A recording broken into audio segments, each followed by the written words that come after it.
తాకట్లో ఉన్న మీ బంగారాన్ని విడిపించి ఆ రోజు ఆన్లైన్ రేటుకి కొంటాం. Sharma gold company. ప్రేక్షకులందరికీ నమస్కారం అండి. సుమన్ టీవీకి స్వాగతం. నేను గీతాంజలి. వసంత నవరాత్రులు.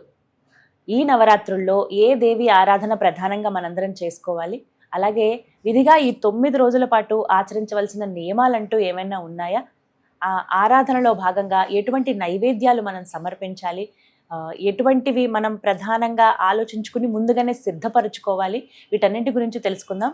అలాగే విశేషంగా పఠించవలసిన మంత్రాలు, స్తోత్రాలు ఇవన్నీ ఏమన్నా ఉన్నాయా ఆ 9 రోజుల్లో, మరి చివరి రోజున ఏం చేయాలి, ఈ వివరాలన్నీ తెలుసుకుందాం. వసంత నవరాత్రుల గురించి వివరించేందుకు ప్రస్తుతం మనతో పాటు ఉన్నారు ప్రముఖ జ్యోతిష్యులు, సంకల్ప మందిర్ నిర్వాహకులు బ్రహ్మశ్రీ నందిభట్ల శ్రీహరి శర్మ గురువు గారు. వారితో మాట్లాడి మరిన్ని విషయాలు తెలుసుకుందాం. గురుగారు నమస్కారం అండి. వాగర్థావివ సంపృక్తౌ వాగర్థ ప్రతిపత్తయే జగతః పితరౌ వందే పార్వతీ పరమేశ్వరౌ. ఆదిత్యాయ చ సోమాయ మంగళాయ బుధాయ చ గురుశుక్రశనిభ్యశ్చ రాహవే కేతవే నమః. శృంగేరి జగద్గురు పీఠాధిపతులకి, కంచి పీఠాధిపతులకి నమస్కారములు తెలియజేసుకుంటూ కార్యక్రమాన్ని ప్రారంభిద్దాం. గురుగారు, వసంత నవరాత్రులు ఇప్పుడు ఉగాదితోనే ప్రారంభం కదండి? పాడ్యమి నుంచి పాడ్యమి ప్రారంభం కదా? ఎప్పుడైతే అంటే వసంత ఋతువు చైత్రమాసము పాడ్యమి తిథి ఎప్పుడు వస్తుందో అప్పుడే మనం మొదటి రోజుగా నవరాత్రులో ప్రారంభం రోజుగా చేసుకోవచ్చు.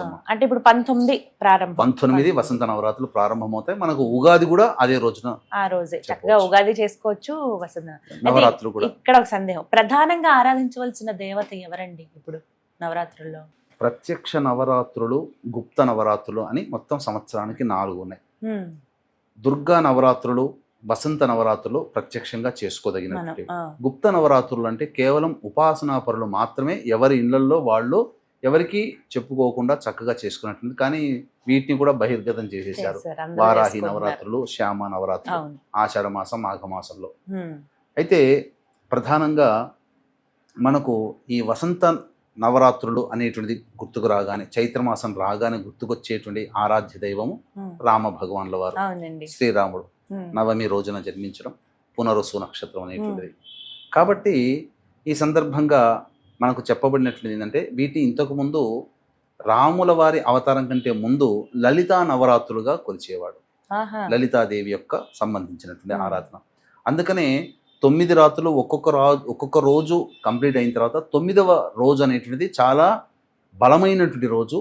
కాబట్టి ఆ లలితాదేవి అమ్మవారి అంశ స్వరూపమే నవమి రోజున శ్రీరాముల వారు జన్మించారని మనకు చెప్తుంటారు. అందుకనే లలితాదేవిని ఉపాసన చేసిన, రాముల వారిని పూజించిన, మళ్ళీ ఇక్కడ లలిత అమ్మవారిని ఆరాధించినటువంటి పుణ్య ఫలితమే దక్కుతుంది.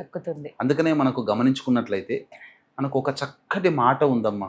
వీక్షించేటువంటి సుమన్ టీవీ ప్రేక్షకులు అందరికీ తెలిసిందే. ఏంటంటే మనం లలితా సహస్రనామం చదువుతాం, లాస్ట్కి ఏమొస్తుంది? శ్రీరామ రామ రామేతి రమే రామే మనోరమే సహస్రనామ తత్తుల్యం రామనామవరాననే. ఈ శ్లోకం చదవండి, లలితా సహస్రనామ పుణ్యఫలం దక్కదు. అందుకనే మనం ఏ సందర్భంలోనైనా మనకు అవకాశం ఉండి, ప్రయాణంలో కానీ ఇంకెక్కడైనా ఉండి చాలా ఇబ్బందులో ఉన్నా, ఆ రోజు చేయాల్సిన లలితా సహస్రనామం చదవకపోతే ఈ శ్రీరామ రామ రామేతి అనేది 3 సార్లు చదివినా చాలు, సహస్రనామ ఫలితం దక్కినటువంటిది. అంతేకాకుండా ఈ శ్రీరామ సంబంధించినటువంటిది చెప్పాను కదా శ్లోకం, అది యజ్ఞోపవీత ధారణ ఉన్నటువంటి వాళ్ళకి ఏ కారణం చేతనైనా కానీ ప్రతిరోజు సంధ్యావందనం చేసుకోవాలి. బ్రాహ్మణులు, క్షత్రియులు, వైశ్యులు, పద్మశాలీలు, అలాగే ఈ సంబంధించినటువంటి విశ్వబ్రాహ్మణులు, యజ్ఞోపవీత ధారణ లింగధారులు ఎవరికైతే ఉంటుందో వాళ్ళందరూ కూడా ఖచ్చితంగా సంధ్యావందనం చేయాల్సిందే. ఏ కారణం చేతనైనా చేయలేకపోతే ఈ శ్రీరామ రామ రామేతి అనేటువంటి శ్లోకాన్ని 3 సార్లు పఠించినా చాలు. మనకు విష్ణు సహస్రనామంలో వస్తుంది ఆఖరణ శ్రీరామ రామ రామేతిని, కానీ ఇది చదివిన లలిత అమ్మవారి యొక్క అనుగ్రహాన్ని పొందిన వాళ్ళం అవుతాము. అందుకనే లలితా సహస్రనామముతో సమానమైనది ఈ రామ సంబంధించినటువంటి శ్లోకం. ఇది గనక చదువుకుంటే చాలా, ఇది ఆపద సమయంలో మాత్రమే చెయ్యాలి. అంతే తప్ప ఇక ఇది ఒక్కటి చేసేసి లలితా సహస్రనామం, విష్ణు సహస్రనామం చేసామనంటే కుదరదమ్మా. ఈ విధంగా లలితాదేవి ఆరాధన ప్రధానం ఈ వసంత నవరాత్రుల్లో. మరి ఏ విధంగా జరుపుకోవాలండి? నియమాలు ఏమైనా ఉంటాయా? అంటే ఫోటో పెట్టుకోవాలా, మేము కలశం పెట్టుకోవాలా, ఇవేవి మేము చేయలేమండి, ఉట్టిగా దీపం, దేవుడి దగ్గర దీపారాధన చేస్తే చాలా అనేది ఒక సందేహం గురుగారు. చాలా మంది మనకు నార్త్ సైడ్ లో కనుక చూసుకుంటేనమ్మా సుందరకాండ పారాయణం చేసేవాళ్ళు ఉంటారు. అలాగే శ్రీరామునికి సంబంధించినటువంటి పట్టాభిషేకం జరిగేంత వరకు ఉన్నటువంటి ఘట్టాన్ని పారాయణం చేసేవాళ్ళు ఈ వసంత నవరాత్రుల్లో 9 రోజుల పాటు గమనిస్తారు. అందుకని శ్రీరాముల వారి పట్టాభిషేకం ఉన్నటువంటి చిత్రపటాన్ని ఇంట్లో పెట్టుకుంటారు. అది పెట్టుకోవడం వల్ల సర్వజయత్వం అనేటువంటిది మనకు కలుగుతుంది. కాబట్టి ఈ సర్వజయత్వం అనేటువంటిది సూచికగా ఖచ్చితంగా ఆ రోజున మనం ఈ యొక్క రాముల వారి అనగా చైత్ర పాడ్యమి రాముల వారి పట్టాభిషేకం ఉన్నటువంటి చిత్రపటాన్ని కొనుగోలు చేయాలి. ఇక తదనంతరం లలిత అమ్మవారి చిత్రపటం ఉంటే చాలా విశేషం. ఈ అమ్మవారికి సంబంధించినటువంటిది ప్రతిరోజు కూడాను ఎందుకో ప్రాచుర్యంలోకి రాలేదమ్మా. దుర్గా నవరాత్రులు, ఈ మధ్య వారాహి శ్యామ నవరాత్రులు ఉన్నంత ప్రాచుర్యము స్వాముల వారి యొక్క కళ్యాణము ఇవన్నీ ఉండడం వల్ల ప్రాచుర్యం తగ్గిండవచ్చు. కానీ లలిత అమ్మవారి అందరూ చేసుకోవచ్చమ్మా. అసలు ముఖ్యంగా మన ఆడవాళ్ళందరూ చేసుకోవచ్చమ్మా, సోదరీమణులు.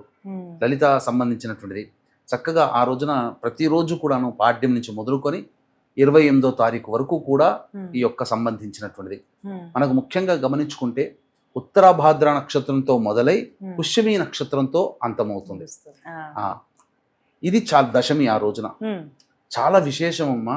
ఎందుకు చెప్తున్నానంటే 9 రోజుల పాటు అత్యంత భక్తి ప్రపత్తులతో ఉండి ప్రారంభించిందే జలరాశిలో ఉన్నటువంటి ఉత్తరాభాద్ర నక్షత్రం మీనరాశి. మళ్ళీ దశమి తిథి రోజున మనం 9 రోజులు పూజ చేసుకుని దశమి తిథి రోజున ఉద్వాసన చెప్తాం. పుష్యమి నక్షత్రం అది కూడా కర్కాటక రాశి, అది కూడా జలరాశి. ఎప్పుడైతే జలరాశిలో ప్రారంభమై జలరాశిలో ముగింపు కలిగేటువంటి నవరాత్రులు ఏవైతే ఉంటాయో వాటికి చాలా బలం ఉంటుంది. ఎందుకంటే సృష్టికి పూర్వం అంతా ఈ జలమే కదమ్మా ఉన్నది. ఈ జలం నుంచే కదా నారాయణుడు సకల సృష్టి బ్రహ్మాన్ని అన్ని కూడా ఉద్భవించింది. కాబట్టి అన్ని విధాలైన సమస్త సంపదలు జలంలోనే ఉన్నాయి. కాబట్టి ఈ సంవత్సరం వచ్చేటువంటి ప్రత్యేకముగా నవరాత్రులకి జలాంతర్గతముగా ఉన్నాయి. కాబట్టి ఎవరైతే నవరాత్రుని అత్యంత భక్తి ప్రపత్తులతో అమ్మవారిని పూజ చేస్తారో వాళ్ళకందరికీ కూడా సకల సంపదలు సౌభాగ్యాలు. అంటే క్షీరసాగరం అధనంలో అనేక దేవతా సంబంధమైన వస్తువులు ఉన్నాయి. కాబట్టి ప్రత్యేకంగా రాక్షసులు ఇద్దరు కూడా ప్రయత్నించిన ఫలితం వల్లనే సంపద అంతా బయటికి వచ్చింది. అలాగే మనకు నిద్రాణంగా మనకు జాతకం ప్రకారం మనకు రావాల్సినటువంటి అన్ని యోగాలు కూడా ఎన్నెన్నో శాప ప్రభావాలు ఎన్నెన్నో కారణాల వల్ల మనకు రాకుండా అడ్డుపడి ఉంటాయి. అటువంటి సైతము కూడా అమ్మవారి అనుగ్రహంతో ఈ నవరాత్రులని ప్రారంభించడం ద్వారా ఉపాసన చేయడం ద్వారా తప్పకుండా వాళ్ళ యొక్క జాతకరీత్యా వాళ్ళకి పొందాల్సినవన్నీ కూడా పొందుతాయి. దీని గురించని పెద్దగా క్రతువులుగా చేయాల్సిన అవసరం లేదమ్మా. ప్రతి మానవుడు కూడా ఇంట్లో ఉన్నటువంటి ప్రతి వాళ్ళు కూడా చక్కగా ప్రశాంతంగా చేసుకోగలిగేటువంటిదే చిన్నపాటి పరిహారం. ప్రతిరోజు నైవేద్యాలంటూ అవసరం కూడా లేదు, ఒక్కొక్క రకంగా పెడతారు. కానీ మనం చెప్పేటువంటిది ఏంటనంటే సామాన్య మానవుడు అన్ని రోజులు కూడా అన్ని రకాలుగా చేసుకునే వీలుగా ఉండదు. కాబట్టి ముఖ్యంగా లలిత అమ్మవారి చిత్రపటాన్ని తీసుకొని చక్కగా అమ్మవారికి ఇష్టమైనటువంటి ఎర్రటి పూలమాల వేసి ముందుగా కలశం పెట్టుకునే అవకాశం ఉంటే కలశం పెట్టుకోవడం, లేకపోతే నార్మల్గానైనా చిత్రపటం. భక్తి ఇక్కడ ప్రధానం కాబట్టి ఇంట్లో ధూపం అనేటువంటిది ఎల్లవేళలా ఉండాలి. దీపారాధన కూడా ఉండాలి. అఖండ దీపారాధన పెట్టుకునే అలవాటు ఉంటే అది పెట్టుకోవచ్చు. కలశం ఉండి ఆ విధంగా పెట్టుకుంటే ఇంకా మంచిది. ఇక ఆ రోజు దారభ్యత 19వ తారీఖు దారభ్యత 28వ తారీఖు వరకు కూడాను చక్కగా లలిత సహస్రనామం వీలైతే, అది కుదరకపోతే లలిత త్రిశతి అనేవి దొరుకుతుందమ్మా. ఆ త్రిశతి అన్నా కూడా పారాయణం చేసినా చాలా విశేషమైనటువంటి ఫలితము. ముఖ్యంగా అమ్మవారికి పాయసాన్నం అన్నా పెరుగన్నం అన్నా చాలా ప్రీతికరం. అలాగే కొబ్బరితో చేసినటువంటి అన్నాన్ని ఒకసారి కానీ, దధ్యోజనము, అలాగే కట్టె పొంగలి, తర్వాత సంబంధించినటువంటి చిత్రాన్నము, ఇలా అవకాశం ఉంటే ఒక్కొక్క నైవేద్యం గారెలు, అల్లంతో చేసినటువంటి గారెలు నైవేద్యంగా. ఎందుకనంటే సంబంధించినటువంటి అమ్మవారు ఇటు శాక్తేయంగా కూడా అమ్మవారి యొక్క ప్రకటితం అవుతుంది దుర్గా నవరాత్రుల్లో. కాబట్టి శాక్తేయంగా మనం ఈ సంబంధించినటువంటి జంతు బలులు మనం చేయలేం. కాబట్టి వాటికి మారుగా ఈ అల్లంతో చేసినటువంటి వాటికి సమర్పించడం ద్వారా కూడా అటువంటి ఫలితాన్ని మనం పొందుతాం. చాలా విశేషం అమ్మా. కానీ ఈ సంబంధించినటువంటి అంతా కూడా భూషయనం చేస్తే చాలా మంచిది. ఈ 9 రోజుల పాటు స్త్రీలు అయినా పురుషులైనా చేయవచ్చునమ్మా. కేవలం ఆడవాళ్లే చేయాలని లేదు. శ్రీరాముల వారు చేశారు కదమ్మా. కాబట్టి ఈ సంబంధించినటువంటిది భూషయనం మంచిది. దాంపత్య జీవనం అస్సలు పనికిరాదు.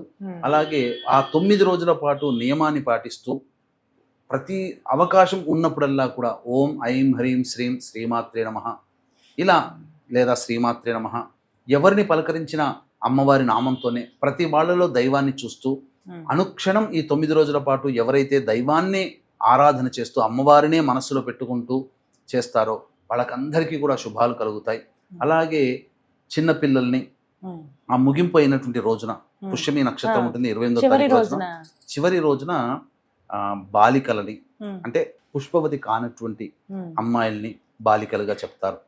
ఆ బాలికలని, అలాగే కన్య, వివాహం కాని కన్య, తర్వాత వివాహమైన తర్వాత ముత్తైదువ, ఈ ముగ్గురిని 3 బేసులుగా ఉన్నటువంటి వాళ్ళని పిలిపించుకుని లేదా ఒక్కొక్కరినైనా పిలిపించుకొని వాళ్ళకి బాలికకైతే చక్కగా బట్టలు, అలాగే కన్య అయితే బట్టలు, ఇలా ముత్తైదు కూడా బట్టలు పెట్టి వాళ్ళ ఆశీర్వచనం తీసుకుని వాళ్ళందరూ కూడా అంటే అమ్మవారు మనకు 3 రూపాల్లో మనకు ఆదరిస్తుంది. మనకు బాలికగా బాల రూపంలో, అలాగే కన్యగా మనకు చక్కగా అన్ని రకాలుగా మనకు సహాయ సహకారం, అలాగే ముత్తైదుగా కూడా అన్ని రకాలుగా మనకు సహాయ సహకారాలు. అంటే ఈ సంబంధించినటువంటి 3 మార్గాలలో మనం అమ్మవారిని కొలుచుకుంటాం. కాబట్టి ఆ 3 మార్గాలకి సంబంధించినటువంటి దేవతా స్వరూపంగా భావించి ఉపాసన చేయడం ద్వారా ఆ యొక్క అమ్మవారి యొక్క అనుగ్రహాన్ని సంపూర్ణంగా పొందిన వాళ్ళమవుతాం. ఖచ్చితంగా చెప్తానమ్మా, ఈ లలితా నవరాత్రులు ఎవరైతే పాటిస్తారో వాళ్ళకి ఈ సంవత్సరం అంతా కూడా అమ్మవారి యొక్క శక్తి నీడలా వారిని వెన్నంటి ఉండి అన్ని ఆపదల నుంచి రక్షిస్తుంది అని చెప్పడంలో ఏమాత్రం సందేహం లేదు. అలాగే వీక్షించేటువంటి ప్రేక్షకులు కూడా ఈ యొక్క ఏప్రిల్ 1వ తారీఖు రోజున చైత్ర పౌర్ణమి, చాలామంది నవరాత్రులు పాటిస్తుంటారు, పౌర్ణమి రోజున కూడాను పూర్తి చేస్తారు. కాబట్టి ఈ సందర్భంగా అత్యంత శీఘ్ర ఫలితాన్ని ఇచ్చేటువంటి హస్త నక్షత్రం ఉన్నటువంటి రోజున సాయంకాలం 6 గంటలకి మన పీఠమాధ్వర్యంలో ఏప్రిల్ 1వ తారీఖు రోజున సర్వదోష నివారణ పూజలు, హోమాలు అనేటువంటి జరిపించి శక్తిపాతం చేసినటువంటి కరుంగలి మాల ఇవ్వడం జరుగుతుంది. మృత్యుంజయ హోమం, సుదర్శన హోమం, రుద్రహోమం, లక్ష్మీ మూలమంత్ర సంపుటిత లక్ష్మీ సూక్త హోమం, ముఖ్యంగా నవగ్రహాలు అనుగ్రహించడం కోసం నవగ్రహ పాశ్వత హోమం జరిపించడం జరుగుతుంది. ఈ కార్యక్రమంలో గోత్రనామాలు నమోదు చేసుకోదలిచిన వాళ్ళు ఏప్రిల్ 1వ తారీఖు మధ్యాహ్నం 3 గంటల లోపల మీరు నమోదు చేసుకోవచ్చు. మొత్తంగా నవరాత్రులు ఈ విధంగా జరుపుకోవాలి. సంవత్సరం ప్రారంభమే కాబట్టి అమ్మ రక్ష ఎప్పుడూ ఉంటుంది. మీరు చెప్పిన విధంగా ఖచ్చితంగా పాటిస్తాం గురుగారు. ధన్యవాదాలండి. సర్వం శ్రీ ఉమామహేశ్వర పరబ్రహ్మార్పణమస్తు.